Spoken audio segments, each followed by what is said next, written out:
નમસ્કાર, અમારી news channel news for Kathiawad ને લાઈક કરો, શેર કરો અને સબસ્ક્રાઇબ કરો. News for Kathiawad. નમસ્કાર.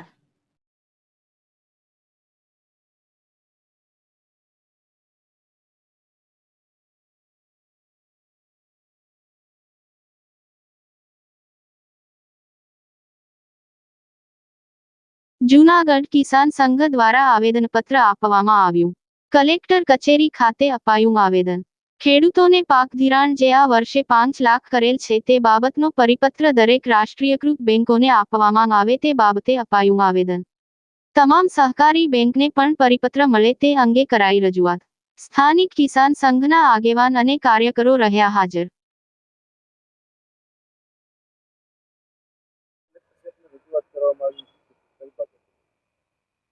આજે ભારતીય કિસાન સંઘ દ્વારા એક આવેદનપત્ર આપવામાં આવ્યું છે કે ભાઈ ખેડૂતોને ખેતીનું જે ધિરાણ 3 લાખ રૂપિયા સુધી મળતું હતું એના 5 લાખ રૂપિયા બજેટની અંદર જોગવાઈ કરવામાં આવી છે.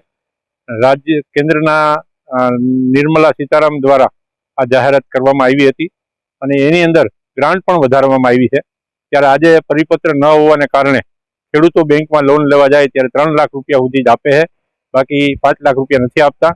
એટલા માટે આજે એક આવેદનપત્ર આપી અને માન્ય કેન્દ્રીય મંત્રી નાણામંત્રીને આવેદનપત્ર સંબોધીને આપવામાં આવ્યું છે માન્ય કલેક્ટર મારફતે કે ભાઈ તાત્કાલિક અસરથી આનો પરિપત્ર થાય, કારણ કે અત્યારે ખેડૂતો એનું ધિરાણ લેવા બેંકમાં જઈ રહ્યા છે અને આ 1લી તારીખેથી નવું ધિરાણ ચાલુ થાય છે, નવા જૂનું. એટલા માટે કેન્દ્ર સરકારે જે જાહેરાત કરી છે એ મુજબ ખેડૂતોને 5 લાખ રૂપિયા મળે એ માટે આવેદનપત્ર આપવામાં આવ્યું છે અને એના માધ્યમ દ્વારા આવેદનના માધ્યમથી આ પરિપત્ર થાય એટલી અમારી ભારતીય કિસાન સંઘની માંગ કરવામાં આવી.